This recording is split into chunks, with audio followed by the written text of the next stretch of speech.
Vou fazer uma pergunta meio polêmica aqui. Tá.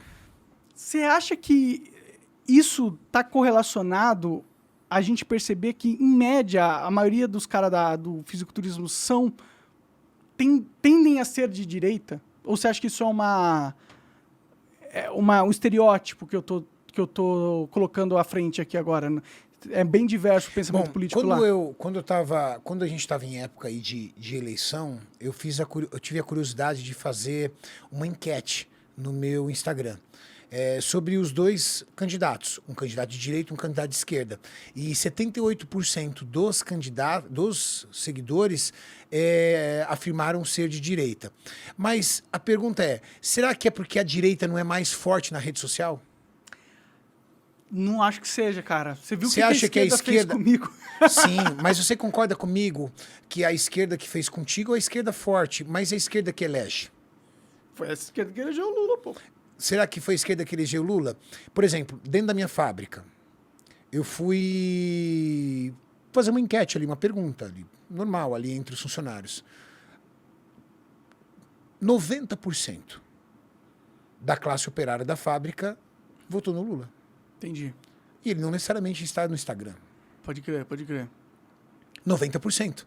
Se você pegar que a minha fábrica, 60% da fábrica é área produtiva, a minha fábrica elegeu Lula. Pode crer. 60% dos meus funcionários estão na fábrica e 40% em outras áreas. Escritório administrativo, fiscal, comercial, essas coisas. Então, eu posso dizer que a minha fábrica, a maioria é esquerda.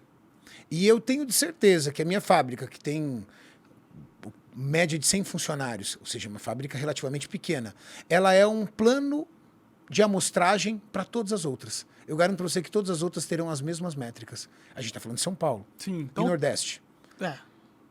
E Minas Gerais. Então, eu não acho que o fisiculturismo é de direita. Eu acho que as pessoas que estão na internet... Mas quem está na fábrica não é de fisiculturismo, eles só trabalham na fábrica. Exatamente. Eles não são necessariamente fisiculturistas. Não, é que você falou assim, é que eu acho que a esquerda, ela tem muita concentração em outras categorias, como a classe operária. Ah, sim. Entendeu? Essas categorias. Mas então não seria... Tipo, eu não vi nenhum dos caras famosos do meio maromba declarando voto no Lula. Mas eu vi... gente apoiando o Bolsonaro, entendeu? Sim. Eu acho interessante. Eu não gosto desse preconceito, essa divisão entre esquerda e direita. Pra mim, todo mundo é ser humano e Sim. Esquerda e direita é só uma caixa de ideologias que você pode se associar ou não, mas de verdade você não tá nessa caixa. Você é um ser humano independente e livre que pode pensar. Claro. Que eu acho que foi a grande maioria. Até porque eu acho que essa eleição, quem entende de política, olhou entre esquerda e direita. Quem não é uma pessoa que entende de política, ela olhou 2 candidatos e qual ela tinha mais empatia. Uhum. Entendeu? Um tava prometendo picanha, né? Exatamente. Um tinha uma empatia muito grande. Sim. E o outro não tinha uma empatia com todas as pessoas. É verdade. E eu acho que isso, entendeu, pesou muito, porque você sabe, o Brasil e o brasileiro não é ainda um grande interessado em política. Estatisticamente falando. Tá aumentando, mas ainda... Tá aumentando, mas estatística. Vamos pensar em estatística. Claro. Vamos pensar nos milhões e milhões de brasileiros. Não é verdade? E Bom, aí eu acho que... não tem saneamento básico, né? Só para começar aí. Então, o que eu acho? Eu acho que foi uma... Para quem entende política, foi direita versus esquerda. Mas, na minha opinião, a grande maioria foi 2 candidatos. Lula versus Bolsonaro. E eu acho que o Lula conseguiu construir mais empatia com o público e com o povo e conseguiu vencer. Vencer assim também, mas também foi tudo muito apertado. Foi apertado. O país está dividido. Sim, está dividido. Inclusive, está rolando várias coisas que são preocupantes, entendeu? Aí, não parece que o Brasil está caminhando para uma pacificação, entendeu? Parece que, inclusive, está caminhando para uma radicalização das pessoas. A direita está cada vez mais radicalizada. E parte da direita tá na rua pedindo intervenção, tá ligado? Está vendo manifestações. Não dá pra ignorar que isso tá acontecendo. Apesar da grande mídia estar ignorando, você tem milhões de pessoas na rua pedindo intervenção. Tá acontecendo isso. Então, eu não sei de onde que isso... Será que essas milhões de pessoas vão só aceitar o Lula? Eu acho que eles não vão aceitar o Lula. É difícil aceitar um cara que a gente sabe que roubou, tá ligado? Pra caralho, bilhões e bilhões e bilhões de reais. Foi preso por isso. 3 instâncias condenaram ele, ficou 2 anos preso.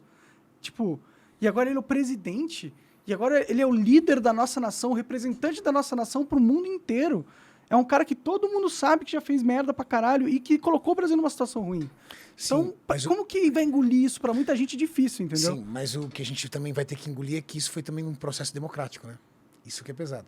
Então...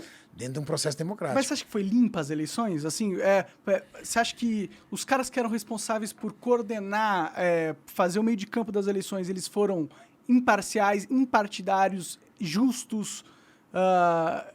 Não foram, na minha opinião. O TSE mandou calar um monte de gente.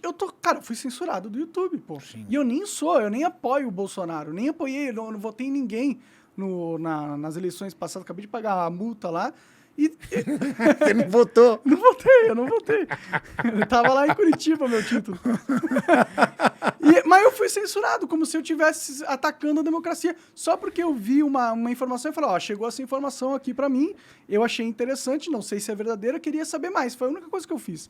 E aí eu fui censurado pela justiça. Tipo, é censura, tá ligado? É a época da ditadura militar. Teve um cara que pegou sem nenhum procedimento de, tipo, ele não foi o MP que pediu, tá ligado? Ele não me deu chance de me defender. Eu nem consigo acessar o processo, Renato. Eu não consigo acessar, tá em segredo de justiça. Eu não tenho nem a capacidade de... Mas tá sendo processado. Eu fui censurado, então alguma coisa tá acontecendo. Tá. E aí eu não consigo encontrar o processo. Tá em segredo de Estado. Pra você... Tipo, a situação que a gente tá vivendo agora no Brasil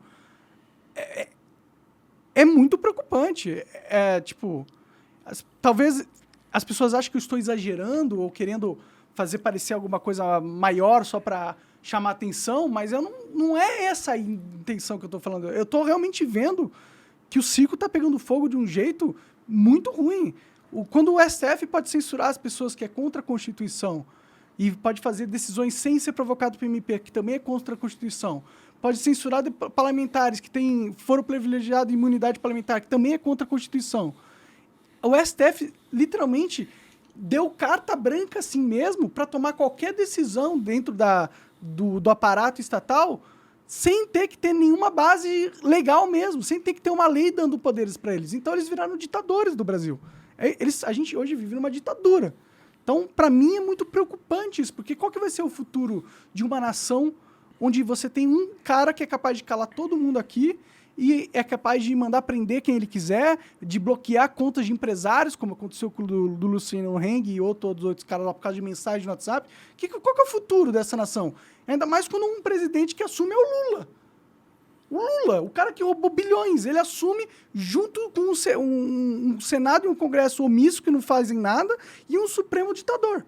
Então, eu tô achando que a gente está indo ou para uma guerra civil, que é algo que eu não desejo, mas pode acontecer, a gente está caminhando para uma ruptura, ou a gente está caminhando para uma consolidação de uma ditadura autocrática e o país simplesmente vai ficar na mão de bandido, na minha opinião. Então, eu tô preocupado, tá ligado? Por isso que eu trago esse assunto. Entendi,